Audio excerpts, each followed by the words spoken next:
ఇలా అయితే ఎలా అండి దేవుని సేవ? అలా అయితే ఎలా అండి? ఇలా చెప్పకూడదు. మేము ఎక్కడికైనా వెళ్తాం, ఏమైనా చేస్తాం, తింటాం, త్రాగుతాం. సమయం వస్తే మమ్మల్ని ఎవరైనా బూతు తిడితే మేము మరొక బూతు తిడతాం.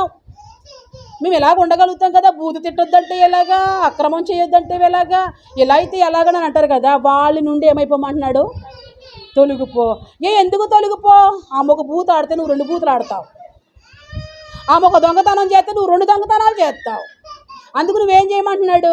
ఆమె నుంచి కొంచెం నువ్వు దూరంగా ఉండమ్మా, నువ్వు ఆమె నుంచి తొలగిపో అమ్మా అంటున్నాడా? అట్టివారు ఇలాంటి వారంట ప్రభు అయిన క్రీస్తుకి కాక ఎవరికి దాసులు అంటే వీళ్ళు? బతకొద్దు ఈ లోకంలో. ఎలాగుంటే ఎలాగా? మనం నలుగురితోనూ తిరగాలి, నలుగురి దగ్గర తినాలి, నలుగురి దగ్గర తాగాలి. నా కొడుపే నాకు దేవుడు, నా భూతే నా భవిష్యత్తు. ఇలా ఉండకపోతే మనల్ని ఎవరు చూస్తారు అని అనుకుని కడుపు కోసం, దేనికోసం? ఏ కడుపు కోసం? జేండ పొట్ట. గిన్నె నిండా అన్నం పెడితే తింటావా నువ్వు సరిగ్గా?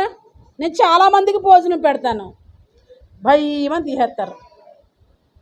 ఏమే పిచ్చదాన్ని ఇంత తింటున్నావు, చచ్చిపోతావనంటే ఇంత చాలమ్మా. పైగా వాళ్ళు పెట్టమని నేనే పెడతాను. పెట్టి తిను, శుభ్రంగా తిను, తినేసి మంచిగా మంచం ఎక్కి అని చెప్పి చేసి గిన్నె నిండా అన్నం పెడితే వెంటనే తీసేస్తూ ఉంటారు చాలా వరకు.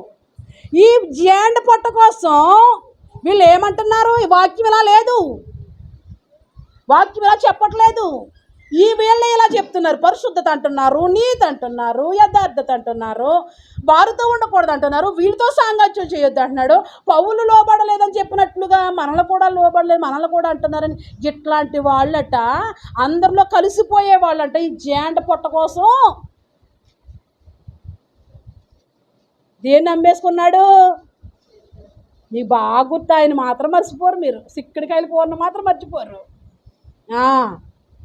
చిక్కుడికాయ కూరను మర్చిపోవడం కాదు, వాడు అట్లాంటి పని చేశాడు. వాడికిలా చేస్తున్నావే నువ్వు అనుకో, నువ్వు వాడికిలా చేస్తున్నావు. చిక్కుడికాయ కూరలా ఉంది తంతు. దేవుడు ఇట్లాంటి వాళ్ళకే కదా దూరంగా ఉండమంటే నువ్వు వాళ్ళలో కలిసిపోయి తాగేస్తున్నావేంటి? నువ్వు వాళ్ళలో కలిసిపోయి తినేస్తున్నావేంటి? వాడికి లా ఉంది నీ ఉద్దేశం అంటే వాడు నువ్వు ఒకటని అనుకోండి. పసుపుల్లంక వాళ్ళకి నేను చెప్పిన మాట ఏంటంటే, నేను వాక్యం చెప్తాను, మీరు మార్కులు వేసుకోండి. ఏంటి? నేను వాక్యం చెప్తాను, ఎంతవరకు నువ్వు వాక్యానుసారంగా ఉన్నావో నువ్వు మార్కులు వేసుకో. నేను మార్కు వేయను, నేను తీర్పు తీర్చను. నీకు తీర్పు తీర్చడం నువ్వు నా సంఘం కాదు. సంఘానికి తీర్పు తీర్చాలి. తీర్పు తీర్చేవాడు దేవుడు లోకానికి అంతటికి. మరి ఇప్పుడు ఏం జరుగుతుంది మీ దగ్గర? ఏం విమర్శ జరుగుతుంది? న్యాయ విమర్శ జరుగుతుందా? మరి సగం తీర్పు జరుగుతుందా? అంటే ఏంటి? నువ్వు ఇలాగుంటే వెళ్ళిపోతావు, నువ్వు ఇలాగుంటే ఇక్కడికి వస్తావు, నువ్వు ఇలాగుంటే వెళ్ళిపోతావు కిందకి. ఇలా చూస్తుంటే పాతాళం కనబడుతుంది, ఇలా చూస్తుంటే యేసు రక్తం కనబడుతుంది. ఇక్కడ ఏం జరుగుతుంది? విమర్శ జరుగుతుందా? అంటే సగం తీర్పు జరుగుతుంది. నేను వాళ్ళకి తీర్పు ఏం తీర్చలే, వాక్యాన్ని మాత్రమే చెప్పాను. ఇక మీకు తీర్పు జరుగుతుంది ఇక్కడ. ఈయన అంటున్నాడు, కొందరట అందరితో కలిసిపోవడానికి కడుపు కోసం, కొందరు అందరితో కలిసిపోవడం కోసం ఏదో పెడతారని, ఏదో తిందామని వాళ్ళు కడుపుకే వాళ్ళు దేవుడు అయిపోయాడు ఇక్కడ వీళ్ళకి. మరి మనకున్నా లేకున్నా, మనం ఏ స్థితిలో ఉన్నా, మనం ఇట్లాంటి వాళ్ళకి దూరముగా ఉందుముగాక, ఇట్లాంటి వారిలో మనం కలవకుందుముగాక, వాక్యానుసారముగానే జీవిందుముగాక. ఇక్కడ వాక్యం అంటుంది, అట్టి వారు ప్రభు అయిన క్రీస్తుకు దాసులు కాక తమ కడుపునకే దాసులు. ఏం చెప్తున్నారంటే వీళ్ళు ఇంపైన మాటలు. ఇంపైన మాటలు ఎలాగుంటాయి తెలుసా? జబ్బంతా లోపల ఉంటుంది, పైన ఆయింట్మెంట్. నువ్వు లోపల జబ్బును పసిగట్టు, పైన క్రీమ్ పోతే ఎలా కుదురుతుంది? క్రీమ్ బిస్కెట్ పెడితే ఎలా కుదురుతుంది? ఇంపైన మాటలు చెప్తున్నారట. చూడండి తర్వాత, మీ విధేయత అందరికీ నీ ప్రచురమైనది గనుక మిమ్మల్ని గూర్చి ఏం చేస్తున్నాను? నేను సంతోషిస్తున్నాను. సంఘాన్ని బట్టి అక్కడ సంతోషించేటప్పుడు కొందరు పాడు చేసే వాళ్ళు ఉన్నారు, కడుపుకే దేవుడు అనే వాళ్ళు ఉన్నారు. ఎవరో ఏదో పెడుతున్నారని, ఎవరో ఏదో ఇస్తున్నారని, ఎక్కడో ఏదో దొరుకుతుందని వెళ్ళిపోయి క్రీస్తుని ఏం చేస్తున్నారు? క్రీస్తును అమ్మేసుకుంటూ ఉన్నారు. వాళ్ళు అమ్మినట్లుగా వీళ్ళు అమ్మినట్లుగా నువ్వు అమ్మడానికి వీరు లేదు.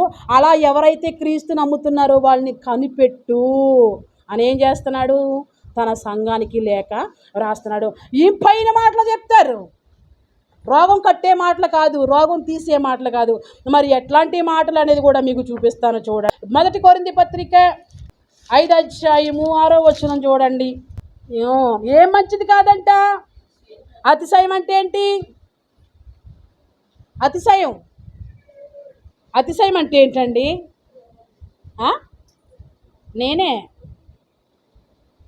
ఈ పేటకి, ఈ ఊరికి నేనే, నన్ను దాటి వెళ్ళమను. క్షణమాత్రం మనుషుడు ఏ పాటోడు అంతలో కనబడి అలానే అనుకున్నాడంట. శుభ్రంగా తిని తాగేసి మంచం మీద పడుకుని కాలు మీద కాలు వేసుకుని ఆకాశం వైపు చూసి నా కొట్లలో అంతుంది, నా ధాన్యంలో అంతుంది, నా రాసులు చూస్తే ఎలాగున్నాయి, ఎవరైనా వచ్చి నా రికమెండేషనే తీసుకోవాలి, నా దగ్గర తరగని ఆస్తి ఉందనని కాలు ఊపుకుంటూ నెత్తి మీద చేసుకుని ఆకాశం వైపు చూస్తూ ఊహించుకున్నాడట. ఊహల్లోకి వెళ్ళాడట. ఓ వెర్రివాడా, నువ్వేమనుకుంటున్నావు? నేనే. దేవుడు ఏమంటున్నాడు? అతిశయపడుతున్న వాళ్ళతో దేవుడు ఏమంటున్నాడు? అతిశయపడుట మంచిది కాదు. అక్కడ దేవుడు వాడిని ఏమని పిలిచాడో తెలుసా? ఓ వెర్రివాడ, ఈ రాత్రి నీ ప్రాణం అడిగితే, ఏమడిగితే? మరి నీ సంపాదన ఎక్కడికి? ఈ పక్కన ధాన్యం మూట బాగానే గుర్తుకొచ్చింది, ఈ రాశి ఆ రాశి అన్ని రాసులు బాగానే గుర్తుకొచ్చింది. మరి నీ ప్రాణం పోతే ఇవన్నీ ఎక్కడుంటాయి? మనకి బాసు యేసు మాత్రమే, మనకు సహాయకుడు యేసు మాత్రమే, ప్రతి కీడు నుండి తప్పించేది యేసు మాత్రమే, ఏ నరుడు కాదు. అందుకే నేను చెప్తాను, ఏ రికమెండేషన్ మనకు అవసరం లేదు, యేసునే రికమెండేషన్. హల్లెలూయా. ప్రభువా మీరు రండి. ఏంటి? నేను సమస్య గుండా వెళ్తున్నాను, మీరు రండి. నేను ఇబ్బందులు గుండా వెళ్తున్నాను, మీరు రండి. ఎవరినో సహాయం తీసుకోకు. ఏ పార్టీ వాడు, ఎందుకు ఏ పార్టీ వాడు అంటాడేంటంటే, వాళ్ళకు ఉన్న పేర్లు పలుకుబళ్ళు చూడనంటే కొంతసేపు కనబడి మాయమైపోతాడు. ఎవరినైనా నమ్ముకుని ఎవరో నాకు సహాయం చేస్తారని అనుకోకు, మధ్యలోనే వదిలేస్తారు. వాక్యం అంటుంది, ఎవరు అతిశయపడుట మంచిది కాదు. పులిసిన పిండి కొంచెమైతే ముద్దంతయు. ఏంటంట? నీలో కొంచెం వచ్చిందనుకో అవిధేయత, నేనే అనే అహము కొంచెం వచ్చిందనుకో, ఆల్రెడీ నువ్వంతా ముద్దంతా పాడైపోతావు, నీ శరీరం అంతా పాడైపోతుంది. దేన్ని బట్టి? ఆ కొంచెం బట్టి. ఆ కొంచెం గర్వం రాకూడదు. ఆ కొంచెం హెచ్చించుకుని తనం రాకూడదు. ఆ కొంచెం కూడా నీలోకి రాకూడదు. అట్లేయడానికి దోశలేయడానికి నువ్వు పక్కన పెట్టావు, అందులో కొంచెం పాడైంది అనుకోండి, ఏమవుతుంది? ముద్దంతా పాడే కదండి. కొంచెం పులుపు తగిలింది అనుకోండి, ఓ పక్కంతా పులుపు, ఓ పక్కంతా మంచిది ఉంటుందా? మొత్తం పాడైపోద్ది కదా, మొత్తం అంతా పులిపే కదా. వాక్యం అంటుంది, నువ్వు అతిశయపడుట మంచిది కాదు. ఎందుకు అతిశయపడుట మంచిది కాదు? నువ్వు బయట లేవు అతిశయపడటానికి. నువ్వు ఎక్కడికి వచ్చావు?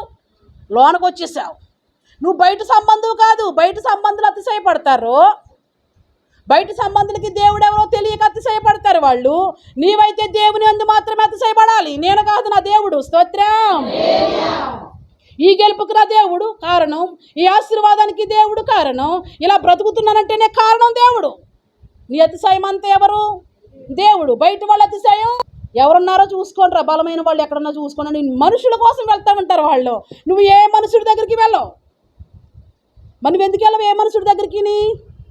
పెద్దవాడు, మనందరికంటే పెద్దోడు, ఆయన దగ్గరికి వెళ్ళండి. నీకు ఏ సహాయం కావాలన్నా ఆయన తప్పగా నీకు సహాయం చేస్తాడు. ఇక్కడ వాక్యము, అతిశయపడుట మంచిది కాదు, పులిసినది కొంచెం ఉన్నా సరే ముద్దంతయు. ఎలా ఉండాలి? పులిపిండి లేని వారుగా ఉండాలి, పులిసిపోకుండా ఉండాలి సంఘంలో, పాపం లేకుండా ఉండాలి సంఘంలో, లోపం లేకుండా ఉండాలి సంఘంలో. సంఘంలోకి వచ్చిన వాళ్ళందరూ ఎలా ఉండాలి? క్రీస్తుకి దాసులుగా ఉండాలి. స్తోత్రం. మనకు శిరస్సు ఎవరు? ఆయన ప్రభు అయిన యేసుక్రీస్తు మాత్రమే మనకు శిరస్సు. మనం ఎలా ఉండాలి? మనకు మనం తగ్గించుకుని మనకు మనం విధేయత చూపిస్తూ ప్రతిరోజు నేర్చుకుంటూ మన జీవిత యాత్రను, ఆనాడు ఇశ్రాయేలు సొనుగుతూ గొనుగుతూ ప్రయాణం చేసి నష్టపోయారే, మనం అలా సొనగక అలా కొనగక మన యాత్ర ఎలాగ ఉండాలి? పులిపిండి లేని వారిగా మన యాత్రను కొనసాగించాలి. మీరు పులిపిండి లేని వారు కనుక క్రొత్త ముద్దగుటకై. పాత పులిపిండి అంతా ఎక్కడ వదిలేసాం మనం? లోకం, పాపం, శాపం అంతా ఎక్కడ విడిచిపెట్టి వచ్చేసారు? ఒకప్పుడు మీరు ఎక్కడ ఉండేవారు?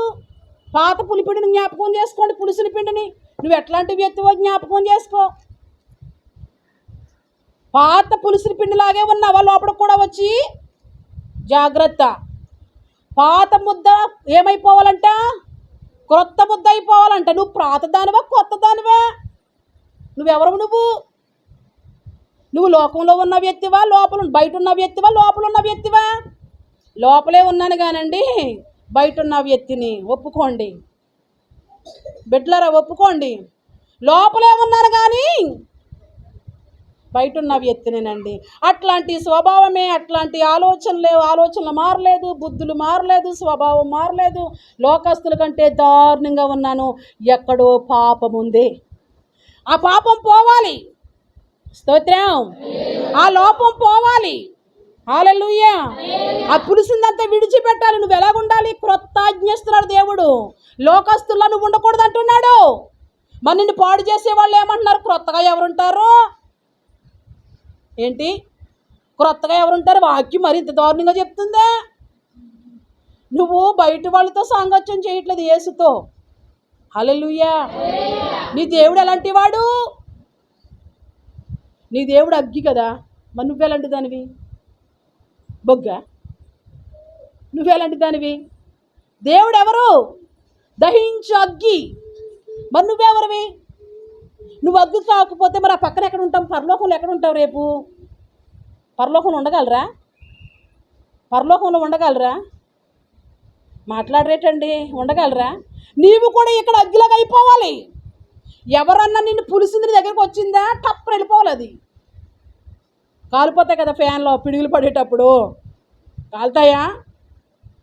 కొన్ని ఫ్యాన్లు కాలిపోతున్నాయి కదండి. మన దగ్గరికి రానిది ఏమైనా వస్తుంది, వెంటనే కాలిపోవాలి. స్తోత్రం. మనకి ఏదైనా మనల్ని పాడు చేయాలని ఏ పులుపు వచ్చినా, మనల్ని పాడు చేయాలని ఏ లోపం వచ్చినా వెంటనే ఏమైపోవాలి? అది హతం, కాలిపోవాలి. యేసునామములో. స్తోత్రం. ప్రభు అంటున్నాడు, నువ్వు క్రొత్త బుద్ధవి. స్తోత్రం. ఎంతమంది క్రొత్త వాళ్ళు ఉన్నారు ఇక్కడ? ఆలోచన చేసేసుకోండి. హల్లెలూయా. క్రైస్తవ్యం అంటే మాటలు కాదండి. రోషం కలిగిన దేవుణ్ణి, పౌరుషం కలిగిన దేవుణ్ణి మనం ఆరాధిస్తున్నాం. మాట్లాడే దేవుణ్ణి. సంఘంలో నమ్మకంగా ఉంటూ నీ పనులన్నీ చేస్తూ క్రీస్తు కొరకు నమ్మకంగా ఉండు. ఎవరి దగ్గరకు వెళ్ళి తెచ్చుకోక అప్పు, నువ్వు అప్పిచ్చేవారుగా ఉండు. స్తోత్రం. ఎవరి దగ్గరకు వెళ్ళి తెచ్చుకోకు స్వస్థత, నీవే అనేకులకు స్వస్థతగా ఉండు. హల్లెలూయా. చాలామంది చెప్తారు వచ్చి స్వస్థత వచ్చేసిందని. ఈ పిల్ల చెప్పింది, ఎదర్ లైన్లో వచ్చి కూర్చుంది. ఈ పిల్ల మందిరం మెట్లే వదలట్లేదు. మందిరం మెట్లు వదలట్లేదంటే సంతోషం, ఆనందం, ఎనర్జీ. హల్లెలూయా. గిరగిరగరమంట పిచ్చదానిలా తిరుగుతూ ఉండేది. పిచ్చి అంతా పోయింది, చెత్త అంతా పోయింది, దురాత్మలు పారిపోయి, అపవిత్రాత్మలు విడిచిపెట్టేసి ఎంతో శక్తి వచ్చింది. లేగలేకపోతున్నానమ్మా. తింటలేదా? పోల్తిని తినేస్తున్నానమ్మా. మరి ఓపిక ఏమైంది? అయ్యి బాబు నేను ఏం చేయలేము, నన్ను అలా జాబ్ పెట్టి సొంబుడు నీళ్ళు ఇలా వేస్తుంటే ఇలా వచ్చాను మీ దగ్గరికి. మరి ఇప్పుడు ఇంటి పని అంతా చేసుకుంటుంది. హల్లెలూయా. ఎలా వచ్చింది? ఎక్కడొచ్చింది? ఎక్కడ గడిపితే వచ్చింది? దేవుని మందిరంలో ఏముంది? స్వస్థత. హల్లెలూయా. ఈరోజుకి ఆశీర్వాదం ఎక్కడది? ఎన్ని నొప్పులు తీర్చుకుంటున్నారో, ఎన్ని సమస్యల నుంచి విడిపించబడుతున్నారో, ఎంత సుఖంగా ఉంటున్నారో. ఎలా వచ్చింది? పాతగా ఉంటేనా, కొత్తగా ఉంటేనా? పాతగా ఉంటే సమస్య, పాతగా ఉంటే దురాత్మలు, పాతగా ఉంటే మీరే సాక్షులు. పాత జీవితంగా ఉంటే ఎన్నో సమస్యలు, వాటన్నిటిని విడిపించుకుంటూ వచ్చి ఆ యాదర్ లైన్లో కూర్చోంది. స్తోత్రం. క్రొత్త ముద్ద అయిపోవాలి. క్రొత్త ఆజ్ఞ ఎవరు పెట్టింది? దేవుడు. హలో, నేను లేనని చెప్పి పిచ్చి పిచ్చి వేషాలు కనేస్తారు కాక ఎవరితో చెప్పాడు? తన శిష్యులతో, 11 మంది శిష్యులతో చెప్పాడు. మిమ్మల్ని ఎవరు చూసినా ఎవరి పిల్లలు? సాతాను పిల్లలా, దేవుని పిల్లలా? నా పిల్లలు. స్తోత్రం. మిమ్మల్ని ఎవరు చూసినా ఎవరి పిల్లలా ఉండాలి మీరు? పొరిగింటోళ్ళ పిల్లలా, నా పిల్లలా, అమ్మాజీ పిల్లలు. స్తోత్రం. ఎంతమంది సంతానాన్ని ఇచ్చినందుకు దేవునికి స్తోత్రం. నా బిడ్డలుగా బ్రతుకుతురు గాక. హల్లెలూయా. ఎవరు చూసినా అనాలి. పసుపులంకలో మెసేజ్ని వచ్చేస్తుంటే పలోమని దారిలోకి వచ్చేసారు. అక్క మీరు ఆగండి. స్తోత్రం. అప్పుడు నా ఏసై గుర్తుకొచ్చాడు. ఏసై వెంట ప్రజలు పరిగెట్టారు కదండి. మనకి ఏసునే గుర్తు రావాలి. నేను ఎవరు అమ్మకు చెప్పలేదు, నాన్నకు చెప్పలేదు, అక్కకు చెప్పలేదు, ఎవరికి చెప్పలేదు. వీళ్ళు ఉండు అంటున్నారు. వీళ్ళు ఉండు అనే రకాలే కానీ పో అనే రకాలు కాదు. వీళ్ళు ఉంటే నా పని అవుట్రా బాబు. ఎక్కడో చోట పులుపు వచ్చేద్ది మళ్ళీని. ఈ పులుపులో నేను ఉండడానికి వీరు లేదు అని చెప్పేసి నేను వాళ్ళని విడిచిపోయి తప్పించుకుని వచ్చేస్తుంటే వీళ్ళు పాపం తుడిసేవాళ్ళు, కడిగేవాళ్ళు చూసి చాలా దూరం పరిగెట్టారు. అక్క ఆగండి. స్తోత్రం. ఏసై వెళ్ళిపోతూ ఉంటే వెనకాల ఆగండి. స్తోత్రం. దేవుడు నడు రోడ్డు మీద 2 చేతులు పైకెత్తి దేవుణ్ణి స్తుతించాను. ఘనత మీరిచ్చింది స్వామి. ఏంటి ఒక మెసేజ్గా పడిపోయావు నువ్వు? ఎన్ని మెసేజ్లు ఏంటో నువ్వు ఇంకా ఎందుకు పడట్లేదు? ఇంకా ప్రాతదాలకు ఎందుకు ఉంటున్నావు నువ్వు? వాళ్ళు ఒక మెసేజ్కి పడిపోయారు. మీరే కావాలి మాకు. స్తోత్రం. ఏ సంఘానికి కావాలంట? నాన్న సంఘానికి. నాన్న వద్దంటే అక్క వద్దట. మీలాంటి వాళ్ళే కావాలి. స్తోత్రం. మీలాంటి వాళ్ళు, మాలాంటి వాళ్ళు కోటికి ఎక్కడో ఉంటారు. ఏసులాంటి వాళ్ళు. స్తోత్రం. దారిలోనే పాస్టర్ గారు ఏమో నవ్వు బండి తీసేసారు, బండి తిప్పారు. బండి ఎక్కడ సిద్ధంగా ఉన్నాను నేను. ఒక్క నిమిషం ఏబి అని చెప్పాను పాస్టర్ గారిని. వాళ్ళందరి కోసం అక్కడే ప్రార్థన చేసి క్రీస్తు కొరకు మరణం వచ్చేంత వరకు నమ్మకంగా ఉండండి. ఎవరిని పడితే వాళ్ళని వెంబడించగా, ఎవరు పడితే వాళ్ళతో తిరక్క ఈ సంఘంలో నమ్మకంగా ఉండండి, మంచి పేరు తెచ్చుకున్నానని వాళ్ళందరికీ కొరకు ప్రార్థన చేసి వచ్చాం. పేరు ఎలా వస్తుంది? క్రొత్తదనం రావాలి. క్రొత్తది రావాలంటే పాతేమైపోవాలి? పాత దాన్ని విడిచిపెట్టే కదండి ఇప్పుడు ఇంగిరిములు గారు. మళ్ళీ ఆ పాత దాని దగ్గరికి ఎందుకు వెళ్తున్నావు నువ్వు? వద్దు అన్న దాన్ని, విడిచిపెట్టిన దాన్ని, చెత్త అనేదాన్ని, పనికిరాని దాన్ని, ఆ ముద్రను ఎందుకు తీసుకుంటున్నారు? ఇక్కడ వాక్యం అంటుంది ఆ పాత పులిపిండి మనకు వద్దు అంటుంది. జారులతో నేను 9వ వచనం చదువు. మీకు మంచి మాట చూపిస్తారు. కొంతమందికి నచ్చిన పాయింట్లు తీసుకుంటారు. జారులతో సాంగత్యము చేయవద్దని నా పత్రికలో మీకు వ్రాసి ఉంటిని.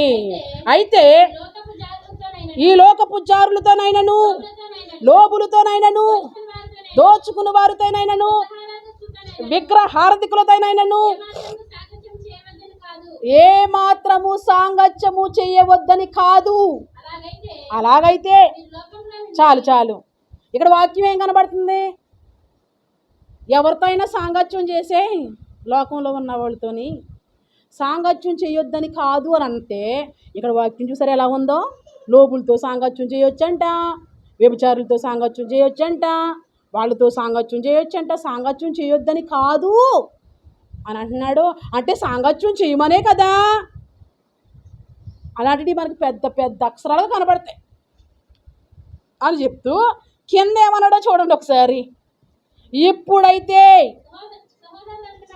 ఇప్పుడైతే సహోదరులు అనబడిన వాడెవడైనను, ముందేమన్నాడు? లోకంతో సాంగత్యం చేయి. ఎవరుంటే లోకంలో ఎవరుంటే ఏ మనిషి ఉంటే వాళ్ళందరితో కలిసి జీవించు అన్నాడు. ఎప్పుడది? నువ్వు బయట ఉన్నప్పుడు. బయట ఉన్న స్థితి కోసం చెప్తున్నాడు యేసయ్య. నువ్వు బయట ఉన్న స్థితిని విడిచిపెట్టి బయట స్థితి నాకు వద్దు అని ఎక్కడికి వచ్చావు? లోపలికి వచ్చిన తర్వాత చూడండి. ఇప్పుడైతే సహోదరుడు అనబడిన వాడెవడైనను, సహోదరుడు అంటే ఇంట్లో వాడు కానివ్వండి, ఈదులో వాడు కానివ్వండి. సహోదరులు ఇంట్లో వాళ్ళే, ఈదులో వాళ్ళే. ఎవరండి ఆయనంటే ఏమంటారు? మా సోదరుడు అండి. ఏ సోదరుడు? మా పెద్ద ఆయన సోదరుడు లేకపోతే మా చిన్న ఆయన? అంటే ఇంట్లో వాడా ఈదిలో వాడా? వాక్యము ఇంటిలో వాడి గురించి ఈదిలో వాడి గురించి కూడా చెప్తుంది. ఇప్పుడు చూడండి, ఇప్పుడైతే సహోదరుడు అనబడిన వాడెవడైనను జారుడు గాని, లోబు గాని, విగ్రహార్థకుడు గాని, తిట్టుపోతు గాని, త్రాగుపోతు గాని, దోచుకునివాడు గాని అయ్యున్న ఎడల అట్టి వానితో ముందేమనుంది? నువ్వు కలిసే వాళ్ళతో కలువు, తిరిగే వాళ్ళతో తిరుగు, సాంగత్యం చేయొద్దని నేను అన్ను. కానీ నువ్వు అది విడిచిపెట్టి లోపలికి వచ్చావు. లోపలికి వచ్చిన తర్వాత ఏం జరుగుతుంది? బయట ఉంటే నీకు తీర్పు లేదు, నీ ఇష్టం వచ్చినట్టు తిరుగుతున్నావు.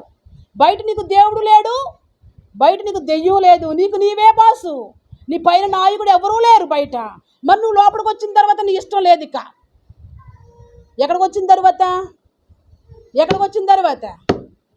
లోపలికి వచ్చిన తర్వాత నీ ఇష్టం అనేది లేదు. అందుకని అతిశయపడ్డానికి లేదు. ఇంక లోపలికి వచ్చిన తర్వాత పులుపు లేదు, లోపలికి వచ్చిన తర్వాత పొంగింది లేదు, లోపలికి వచ్చిన తర్వాత హెచ్చించుకోవడం లేదు, లోపలికి వచ్చిన తర్వాత నేనంటే ఏంటి అనేది కూడా లోపలికి వచ్చిన తర్వాత లేదు. మరి ఎందుకు ఇలా చెప్తుంది వాక్యము? ఎవరితోనూ సాంగత్యం చేయొద్దంటుంది. ఎవరితో సాంగత్యం చేయొద్దంటుంది? లోబితో సాంగత్యం చేయొద్దంటుంది, జారుడితో సాంగత్యం చేయొద్దంటుంది, విగ్రహార్థకుడితో సాంగత్యం చేయొద్దంటుంది. తిట్టేవాళ్ళతో కమ్మగా మాట్లాడుతున్నారా? వాడండి అన్ని తిట్టాడండి, నువ్వు వాడి దగ్గరికి వెళ్ళి పచ్చలేడతావు. మళ్ళీ వీడు సరైనడు కాదు, ఇన్ని మాటలు తిట్టాడు వీడన్నా వాడిని విడిచిపెడతావా? వాడు కనిపిస్తే మళ్ళీ కన్నయ్య అంటావు. చిచ్చిబట్టి తిట్టుబోతులతో నా దేవుడు సాంగత్యం చేయొద్దు అన్నాడని జ్ఞానం ఉందా? నన్ను తిట్టలేదండి, పరాయోని తిడితేనే. నిన్ను తిడితే కాదు, నిన్ను తిడితే నువ్వు మాట్లాడతావా? నిన్ను తిట్టలేదు కనుక నువ్వు మాట్లాడుతున్నావు. వాక్యము ఎంత స్పష్టంగా సెలవిస్తుందో చూడండి. ఇక్కడ తిట్టుబోతులతో కానీ, త్రాగుబోతులతో కానీ, దోచుకునేవాడే కానీ అయ్యున్న ఎడల అట్టి వాడితో ఎవ్వడూ సాంగత్యం చేయకూడదు. అట్టి వాడితో కూర్చుని భోజనం కూడా చేయకూడదు. ఎందుకు వాళ్ళతో భుజించొద్దంటుంది? ఎందుకు వాళ్ళతో సాంగత్యం చేయొద్దంటుందంటే వాళ్ళు ఏమై ఉన్నారో నువ్వు కూడా అలాగే కనబడతావు. హల్లెలూయా. వాళ్ళు త్రాగేవాళ్ళు, నువ్వెలా కనబడతావు? వాళ్ళతో ఉంటే త్రాగినట్టు కనబడతావు. నేను తాగలేదండి అంటే నమ్మరిక. చూసారుగా, నీ గుంపే గుంపు. అందుకనే కదా అపోస్తలుడైన పౌలు గుంపులు గమనించి అన్నాడు. అపోస్తలుడైన పౌలు ఏ గుంపులో ఉన్నారో చూడంటున్నాడు. లోబడేవారుగా ఉన్నారో, లోబడకుండా ఉన్నారో. ఎందుకు అపోస్తలుడైన పౌలు తన విశ్వాసులు చెప్తున్నాడు గమనించండి అని, కనిపెట్టు అని ఎందుకు చెప్తున్నాడు? ఎవరితో కనబడితే నీ తిట్టుబోతుతో కనబడితే నువ్వు తిట్టేవాడివే, త్రాగుబోతుతో కనబడితే నువ్వు త్రాగుబోతువే, వ్యభిచారితో కనబడితే నువ్వు వ్యభిచారివే, తిండిబోతుతో కనబడితే నువ్వు తిండిబోతువే. ఇంకేమున్నాయి అక్కడ? విగ్రహారాధన చేస్తే ఉంటే నువ్వు అదే, లోబిగా ఉంటే నువ్వు లోబినే, వాళ్ళది వీళ్ళది దోచుకునే వాళ్ళు ఉంటే నువ్వు కూడా అలాంటి వాడివే అని చెప్పి వీళ్ళెవ్వరితో కూడా నువ్వు మరి అమ్మ వీళ్ళెవ్వరితో కూడా నువ్వు సాంగత్యము చేయకూడదు. వాళ్ళతో నువ్వు సాంగత్యం చేస్తే వాళ్ళు ఏమై ఉన్నారో నీవు కూడా అదే అయ్యున్నావు. అందుకని వాళ్ళని వేరుగా ఉండు అంటుంది. ఎందుకు వేరుగా ఉండమంటున్నావు అంటే, ఒకప్పుడు నువ్వు లోకంలో ఉన్నావు, ఇప్పుడు లోకాన్ని విడిచి, పాపాన్ని విడిచి, అతిశయాన్ని విడిచి, ఆ పొంగింది పులిసింది విడిచి నువ్వు లోపలికి వచ్చేసావు. లోపలికి వచ్చిన తర్వాత నువ్వు ఎలా ఉండాలి? క్రొత్తగా. స్తోత్రం. ఎలా అయిపోవాలి? కొత్త ముద్ద అయిపోవాలి. పాత ముద్ద ఏమాత్రం కూడా ఉండడానికి వీర్లేదు. ఎంత క్రొత్త ముద్ద అయిపోవాలో చూడండి. తర్వాత చదవండి. వెలుపల వారికి తీర్పు తీర్చుట నాకేలా, బయట ఎవరెలా పోతే మనకేలా, నా పిల్లలు పోతే మాత్రమే నాకేలా అనడానికి లేదు. బయట వాళ్ళు స్వేచ్ఛగా తిరుగుతారు, బయట వాళ్ళు కాళ్ళు ఎగరేసుకుని తిరుగుతారు, బయట వాళ్ళకి సేవకుడు కనిపించేటప్పుడు భయం ఉండదు. ఎందుకని? వాడికి సేవకుడు కాదు కదా. మరి నీకు బయట నీ సేవకుడు కనిపించినప్పుడు నీకు ఏం కనిపించాలి? నువ్వు బయట వ్యక్తివా, లోన వ్యక్తివా? చెప్పండి. బయట వ్యక్తులా? మీరు అందరూ లోన వ్యక్తులే. తీర్పు తీర్చుకోండి మీకు మీరే. అపోస్తలుడైన పౌలు తన సంఘానికి తీర్పు తీరుస్తున్నాడు. నువ్వెవరివి? నువ్వు లోనున్న వ్యక్తివా, బయట ఉన్న వ్యక్తివా అని అడుగుతున్నాడు. ప్రభు శరీరం నా కోసమే, ప్రభు రక్తం నా కోసమే అనుకున్నా. నువ్వు ఎక్కడ వ్యక్తివి? నువ్వు బయట వ్యక్తివా, లోన వ్యక్తివా? నువ్వు కొత్తగా జన్మించిన వ్యక్తివా, పాత ముద్దగాని నీలోగాని ఉందా? ఇది ఎవరిది? ఇది ఆయన శరీరము. ఆయన శరీరంలో భాగమై ఉన్నావు. ఆయన బిడ్డలకు ఆయన క్రొత్తగా ఉండాలి. క్రొత్త ఆజ్ఞ. స్తోత్రం. సంఘానికి ఏ ఆజ్ఞ? క్రొత్త ఆజ్ఞ. క్రీస్తు పోలి నడుచుకున్న ప్రకారం మీరు నన్ను పోలి నడుచుకోండి. నేను క్రీస్తుని పోలి నడుచుకుంటున్నాను. ఎవరు? పౌలు గారు. నా పోలికంతా క్రీస్తే, నా జీన్స్ అన్నీ క్రీస్తే. మీరు క్రీస్తులా ఉండడం మీకు రాదు, మీరు నాలాగైనా ఉండండి. స్తోత్రం. ఇలాంటి మాటలని మీ ఏలట్టును వచ్చేస్తాను, మీ బొట్టనీలట్టును వచ్చేస్తాను. పరలోకం ఏలు బొట్టనీళ్ళు పట్టుకుంటే రాం. అప్పుడు నేనేమంటానో తెలుసా? మన సోదరు ఏసమ్మ ఉండేది. మీకోసం చెప్పను, లోపల ఉన్న వాళ్ళ కోసం చెప్పను, బయట ఉన్న వాళ్ళ కోసం చెప్తాను. ఏసమ్మ అనేది, అమ్మ మేము ఎక్కడ మమ్మల్ని ఏదో ఒక చెట్టు అడ్డేస్తుందమ్మా, పరలోకం రావాలంటే మేము రాలేము, ఏదో ఒక చెట్టు మాకు తగిలేస్తుంది, అక్కడ అలాగలా ఊగుతాం, ఈ లోపల మీరు వెళ్తా ఉంటారు, మీ సంఘటన వచ్చేస్తానమ్మా అనేది. అప్పుడు నేను అన్నాను, అమ్మ నా చున్నీ అలా వదిలేస్తాను. నేను ఏమనేదాన్ని? నువ్వు ఆ చున్నీ పట్టుకుంటావా యేసు? అయితే చున్నీ అలా వదిలేసి నేను అలా వెళ్ళిపోతాను అనేదాన్ని. మీకు అదే మాటలు చెప్తాను కదా, అందరికి ఒకటే మాటలు. బయట ఉన్న వాళ్ళు మనోళ్ళే, లోపల ఉన్న వాళ్ళు మనోళ్ళే. మనం అందరినీ ప్రేమిస్తున్నాం కదా. దేవుడి వాక్యం అంటుంది కదా, లోపల ఉన్న వాళ్ళకి క్రొత్త ఆజ్ఞ, బయట ఉన్న వాళ్ళకి ఏ ఆజ్ఞ కూడా లేదు. వాళ్ళ ఇష్టం. తింటారు, తాగుతారు, తిరుగుతారు, నచ్చినట్టు చోటకు వెళతారు. వాళ్ళని విమర్శించడానికి నువ్వు నేనెవరమి? కానీ నీకు మాత్రం విమర్శ, నీకు మాత్రం తీర్పు. నువ్వు లోనకు వచ్చేసావు. నువ్వు బయట సంబంధివి కాదని, బయట లోకం నాకు వద్దని, బయట పాపం నాకు వద్దని, అమ్మో నాకు దాంతో నాకు సంగతి కుదరదనని వాటన్నిటిని విడిచిపెట్టి ఎక్కడికి వచ్చేసావు? లోపలికి వచ్చేసి కానీ బయటి వారిగా ఉన్నారా? ఆనాడు పౌలు సంఘాన్ని కనిపెట్టినట్లుగా నీ సేవకుడు నిన్ను కనిపెడుతూ ఉన్నాడు. నీతో దేవుడు మాట్లాడుతూ ఉన్నాడు. ఎప్పటికప్పుడు నువ్వు మారుతూ సరి చేసుకుంటూ యాత్రను కొనసాగించాలి. కొనసాగించకపోతే ఏంటంటే ఆగిపోతావు. ఏమైపోతావు? ఆగిపోతావు. దేనికి ఆగిపోతావు? నాశనానికి. దేనికి ఆగకపోతే నువ్వు ఎందుకు ఆగిపోతావు అంటే నాశనానికి పోవు మార్గం గుండా వెళ్ళిపోతున్నావు. క్రొత్త ఆజ్ఞ బయట ఉన్న వాళ్ళకి కాదు, క్రొత్త ఆజ్ఞ లోపలున్న నీకు. లోపాలు ఎందుకు చూపిస్తున్నాడు తెలుసా దేవుడు? నువ్వు మారాలని. ఎందుకు పదే నీ తలుపు తట్టుతూ ఉన్నాడో తెలుసా? ఇదిగో నేను తలుపు దగ్గరే ఉండి తలుపు తడుతున్నాను, ఎవడైనా నా స్వరం వినండి, ప్లీజ్ నా మాట వినండి. మీరు నా మాట వింటే క్రొత్త ఆజ్ఞ మీకు వచ్చేస్తుంది. స్తోత్రం. మీరు నా మాట వింటే క్రొత్త ముద్ద అయిపోతారు. హల్లెలూయా. మీరు నా మాట వింటే క్రొత్త మనుషులుగా మారిపోతారు. మీరు క్రొత్త మనుషులు అయిపోతే నా శరీరము తిని, ఎవరికి? క్రొత్త వాళ్ళకే, పాత వాళ్ళకే, లోపల ఉన్న వాళ్ళకే, బయట ఉన్న వాళ్ళకే. లోపల ఉన్న వాళ్ళకండి. మరి లోపల ఎవరో బయట ఉన్న వాళ్ళుగా ఉన్నారని చూసుకోండి. లోపల బయట ఉన్న వాళ్ళు ఎవరన్నా ఉన్నారేమో, లోపల వ్యక్తిగానే ఉండి బయట ఉన్న వ్యక్తుల లక్షణాలుగానే ఉన్నాయేమో. జాగ్రత్త. క్రొత్త వారికి మాత్రమే అది. మరొక మాట చూడండి ఇక్కడ ఏమంటుందో. మీ వెలుపల 12వ వచనం చదవండి. వెలుపల వాళ్ళకి నాకు తీర్పు తీర్చుట నాకేలా? బయట ఉన్న వారికి దేవుడే తీర్పు. స్తోత్రం. బయట ఉన్న వారికి ఎవరు తీర్పు? దేవుడే తీర్పు తీరుస్తాడు. వాళ్ళ పనులన్నిటికీ దేవుడు రాబోతున్న రోజుల్లో తీర్పు తీరుస్తాడు. మీరు లోపల వారికి తీర్పు తీర్చేవారు గనుక ఆ దుర్మార్గుని ఎవరిలో నుంచి వెలివేయాలి? నిన్ను ఆత్మీయంగా ఎదగని దుర్మార్గుల్ని, పరిశుద్ధంగా ఎదగకుండా చేస్తున్న దుర్మార్గు తలంపుల్ని ఎవరు వెలివేయాలి? నీ శరీరాన్ని నువ్వు నలగొట్టుకో, నీ శరీరాన్ని నువ్వు హింసించుకో. నా చెయ్యి మాట వినట్లేదంటే చెయ్యికి బుద్ధి చెప్పుకో. అందుకనే కదా వాక్యం అంటుంది కదా, నువ్వు అవిటి వాడిగైనా పరలోకం రా. నీ కన్ను ఇబ్బంది పెడుతుందా? కన్నును తీసేయి. కన్నును తీసేయమంటే ఇలా పొడుచుకోమని కాదు. కన్నును తీసేయంటే కన్నును పొడిచేసుకోమని కాదు. ఈ కన్ను మాట వినకో. ఈ కన్ను చెప్పినట్లుగా నువ్వు చెయ్యకు. చెయ్యి నిన్ను అభ్యంతరపరుస్తుందా? ఈ చెయ్యి మాట నిన్ను వినకు.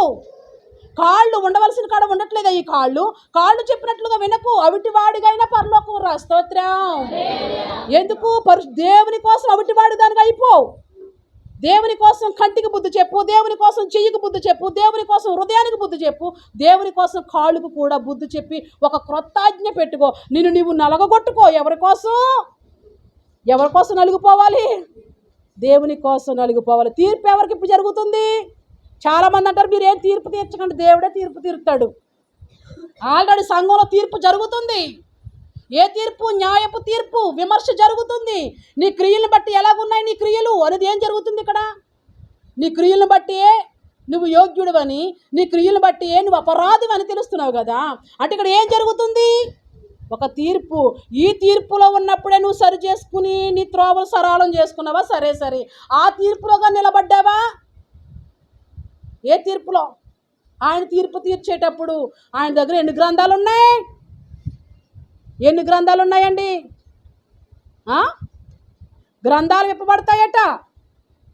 మీ అందరికి ఒక్కొక్క గ్రంథం, నాకు ఒక గ్రంథం ఉందేమో. ఎవరి పేరైనా నువ్వు గ్రంథంలో లేకపోతే జీవ గ్రంథం ఒకటి ఉంది, వేరొక గ్రంథము. 2 గ్రంథాలు విప్పబడతాయి రేపటి దినం. ఆ 2 గ్రంథాల్లో నీ గురించి ఏమని వ్రాసుందో, నువ్వు క్రొత్త ఆజ్ఞలో ఉన్నావో, పాత ఆజ్ఞలో ఉన్నావో, అతిశయిస్తున్నావో, పాపంలో ఉన్నావో, లోపంలో ఉన్నావో, నీకు వింటున్నావు, నేను చెబుతున్న మాటలన్నీ వేరొక గ్రంథంలో రాస్తాడేమో. నువ్వు ఎట్లా చెప్పావు, రైట్, ఇలా చెప్పావు, అలా చెప్పావు, వాక్యానుసారంగానే చెప్పావు. వేరే జీవగ్రంథం పట్ల నువ్వు వాక్యానుసారంగా లేవు అని 2 గ్రంథాలు ఓపెన్ చేస్తాడు దేవుడు. నా ప్రతి మెసేజ్ ఏమవుతుంది ఇప్పుడు? ఇదే కాదు పోతే మళ్ళీ మెసేజ్ పోద్ది. మరి అక్కడ పోదు కదా. నేను తప్పుడు మార్గంలో నడిపించానా, రికార్డ్ అయిపోద్ది. పాడు మార్గంలో నిన్ను నడిపించాను, అది కూడా ఏమైపోతుంది? నీవే పాడు చేసావు సంఘాన్ని. ఎవరినంటాడు? అమ్మా చూసుకుని మాట్లాడంటారు. ఇప్పుడు నువ్వు చూసుకుని చెప్పి ఎలాగైతే ఎలా, అలా అయితే ఎలాగంటావు. రేపొద్దున ఆయన ఏమంటాడు? నన్ను పాడు చేసిందని నువ్వే. నేనెవరినో చెప్పక, నేనేమై ఉన్నానో చెప్పక, నా ఆజ్ఞలు ఏమై ఉన్నాయో చెప్పక, నేను ఎట్లాంటి వాడినో చెప్పక, నీవు పనికి మాలిన దానిపై ఉండి పనికి మాలిన అనౌన్స్మెంట్ పంపించావు. ఎవరినంటారమ్మా? మాట్లాడండి మరి. ఎవరినంటాడమ్మా? నాయమ్మే వచ్చావా, కూర్చో, ఏం పర్లేదులే. ఎట్లాంటి కోవ కూడా ఉందంటే ఈ మాట చెప్పి నేను ముగిస్తాను. చూడండి, ఇర్మియా గ్రంథము 6వ అధ్యాయం 15వ వచనం చూడండి, ముగించేస్తాను. సమాధానము లేని సమయమున సమాధానము ఏంటంట? వీళ్ళకి కావాల్సింది ఏంటి? సమాధానం ఎలా వస్తుంది? లేని సమయంలో వస్తుందా? సమాధానం రావాలంటే ఎలా సమాధానమో చెప్పు. ఏం చెప్తే సమాధానం కలుగుతుందో చెప్పు. ఏం చెప్తే సంతోషం వస్తుందో చెప్పు. ఏం చెప్తే రోగం తగ్గుతుందో చెప్పు. ఇక్కడ పైన మెడిసిన్ అది జరుగుతుందో చూడండి. ఇక్కడ సమాధానము లేని సమయమున సమాధానము చెప్పుచు నా ప్రజలకున్న గాయమును. హలో, పైపైన రంగులు, పైపైన హంగులు ఎక్కడున్నాయి? లోపల బయట ఉన్న వారికంటే మంచి వేషాలు వేస్తున్నారు లోపల ఉన్న వాళ్ళు. బయట ఉన్న వారికంటే లోపల ఉన్నవారు ఎలాగుంటున్నారు? మంచి వేషం వేస్తున్నారు. బత్తులు కాదు, బత్తుల్లా. నీకంటే నేనే బత్తు కలిగిన దాన్ని, నీకంటే నేనే బత్తుణ్ణి. ఎవరో లోపల ఉన్న వాళ్ళు, బయట ఉన్న వాళ్ళ? లోపల ఉన్న వాళ్ళు. సమాధానం లేని చోట సమాధానము అని చెప్తున్నారట.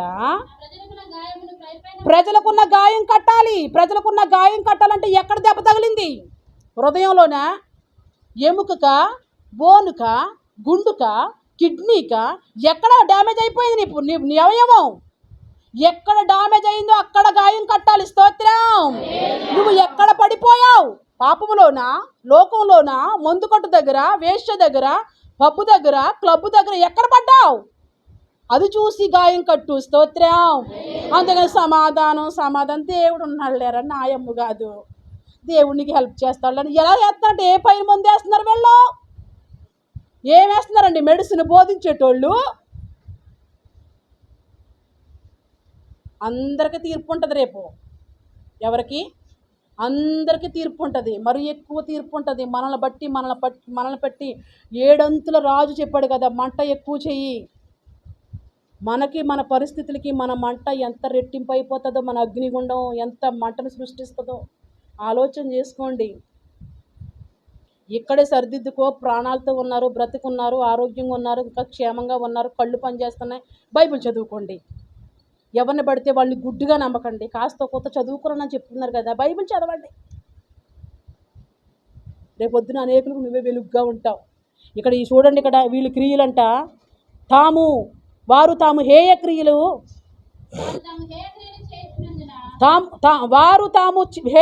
చేయుచున్నందున సిగ్గుపడవలసి వచ్చును. కానీ సిగ్గుపడవలసిన వాళ్ళు అంటే ఏం, సిగ్గుపడవలసిన వారికి ఏం చెప్తున్నారు వీళ్ళు? సమాధానం. వీళ్ళు లోపల ఏమున్నాయి? హేయ క్రియలు. లోపల ఏమున్నాయి? మచ్చరాలు ఉన్నాయి, లోపల డాగులు ఉన్నాయి. వీళ్ళకి ఏం చెప్తున్నారు? ఏ మెడిసిన్ వేస్తున్నారు వీళ్ళు? సమాధానం. అయిపోయి సమాధానం చెప్తే హేయ క్రియలు పోతాయా? మరి హేయ క్రియలు పోయేలా నువ్వు మాట్లాడు. సమాధానం ఎందుకు? సమాధానం కాదు కావాల్సింది వాళ్ళకి, హేయ క్రియలు పోవడం. ఇంకా ఏముందో చూడండి. సిగ్గుపడవలసి వచ్చిన కానీ వారు ఏమాత్రము సిగ్గుపడరు. అవమానము నొందితిమని కొంతమందికి అవమానం వస్తుంది, రేపు దినం సిగ్గు వస్తుందని కొంతమందికి తెలియట్లేదంట. రేపు రాబోయే రోజుల్లో సిగ్గు వస్తుందని, రేపు రాబోయే రోజుల్లో అవమానం వస్తుందని కొందరికి తెలియట్లేదంట. ఏమాత్రము తెలియక పడిపోయి వారితో ఏమైపోతున్నారంట? బిడ్డ, ఎందుకు వాళ్ళకి వేరే అంటున్నా? ఎవరైనా పడిపోయారా? నువ్వు పడిపోతావు. ఎవరో ఎక్కడ పడిపోతున్నారో, ఎవరు ఏ గోతులో పడిపోతున్నారో, ఎవరు ఏ నూతులో పడిపోతున్నారో, ఎవరు ఏ దారిలో పడిపోతున్నారో, ఎవరు ఏ చోట పడిపోతున్నారో, పడిపోయే వారితో నువ్వుంటే నువ్వు కూడా అప్పుడు ఏం చెప్పాలి వాడికి? పడిపోయే వాళ్ళని లేపాలా? పడిపోయే వాళ్ళని పడగొట్టాలా? ఈనాడు చాలామంది పడగొడుతూ ఉన్నారు, పడుతున్న వాడిని లేపట్లేదు. మరి నిలవబడి పడిపోతున్న వాడిని పడగొట్టాలా? ఇంకా పతనం చేయాలా? అక్రమంగా ఉన్న వాడిని ఇంకా అక్రమంలోకి నెట్టేయాలా? వాళ్ళని ఇంకా లేవడానికి ప్రయత్నించాలా? వాక్యం ఏమంటుంది? పడిపోయేవారితో చాలామంది పడిపోతున్నారట. నువ్వు పడిపోకూడదు, నువ్వు నిలబడాలి. సంఘము ఎలాగుండాలి? జీవము కలిగిన సంఘం పడిపోకూడదు. జీవం లేని సంఘం పడిపోతుంది. నువ్వు జీవం కలిగిన సంఘానివా, జీవం లేని సంఘానివా? నీలో జీవం ఉందా? నువ్వు ఎక్కడ పడిపోవడానికి వీరు లేదు. వీళ్ళు చూడండి, పడిపోయే వారితో పడిపోతూ, నేను వారిని విమర్శించు కాలమున వాళ్ళు తొట్టిల్లిపోతారు. యెహోవా ఏమని సెలవిస్తున్నాడు?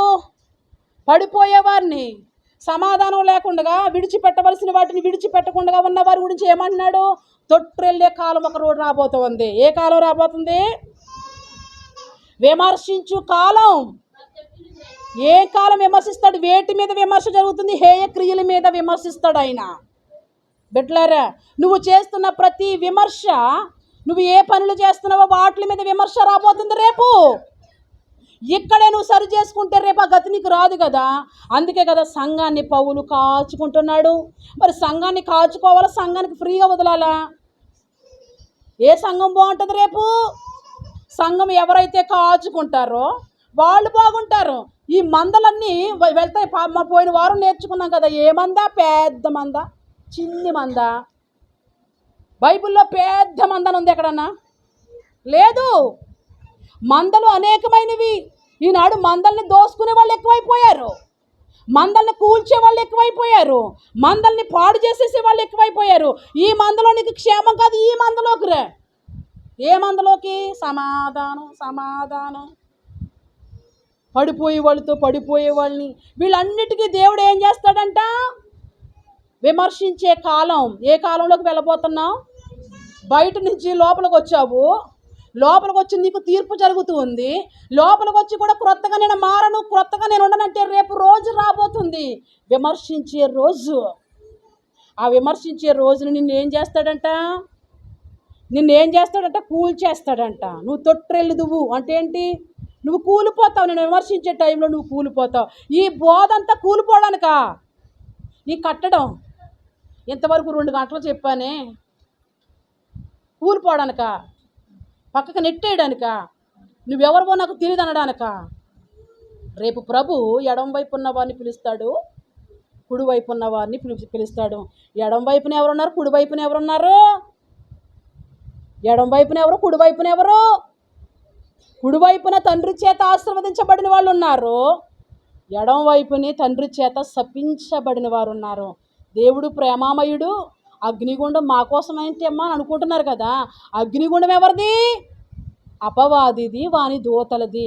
మరి అగ్నిగుండంలోకి ఎందుకు ఎడమ వైపున ఉన్న వారిని శపించబడిన వాళ్ళు వెళ్తున్నారు, ఎందుకు వెళ్ళిపోతున్నారంటే వీళ్ళు అపవాదిలా మారారు, వీళ్ళు ఒక సాతానులా మారారు. సాతాను దేవునికి ఎలా అయితే హేయమైన క్రియలు చేసిందో వీళ్ళు కూడా హేయమైన క్రియలు చేస్తూ వీళ్ళు హెచ్చించుకుంటూ లోపాలు సరి చేసుకోకుండా ఉంటూ దేవుని దగ్గర ఒదిగి బదిగి ఉండవలసిన ఈ సాతాను తను హెచ్చించుకుని ఈ లోకంలోకి ఎలా పడిపోయిందో, సంఘంలో ఉండవలసిన రీతుల్లో ఉండక హెచ్చించుకుంటూ సంఘంలో గర్వం తెచ్చుకుంటూ సంఘంలో అతిశయం తెచ్చుకుంటూ సంఘంలో నేను అని తెచ్చుకుంటూ సంఘంలో భేదాలు పుట్టించేసుకుంటూ వీళ్ళు ఏమైపోతున్నారు? రేపటి దినానికి సిద్ధమవుతూ ఉన్నారు. రేపు రాబోయే దినము ఏ దినము? విమర్శించు కాలము. ఆ విమర్శ కాలము రాకముందే, ఏ కాలం రాకముందే? ఆ విమర్శ కాలము రాకముందే నువ్వేమేమైతే వింటున్నావో, ఏమైతే నేర్చుకుంటున్నావో వాటన్నిటి గురించి నీవే విమర్శ చేసుకుంటూ నువ్వు సరైన సన్మార్గం గుండా నడిస్తే రేపు ఆ విమర్శించే కాలం తప్పించబడతావు, ఆ నిత్య నరకాగ్నిని తప్పించబడతావు. దేవునితో నువ్వు యుగాలు జీవిస్తావని తెలియపరుస్తూ ప్రభు పేరటి నా మాటలు ముగిస్తూ నన్ను దేవుడు మీ జీవితంలో ఈ మాటలన్నీ దీవించునుగాక. ఆమేన్.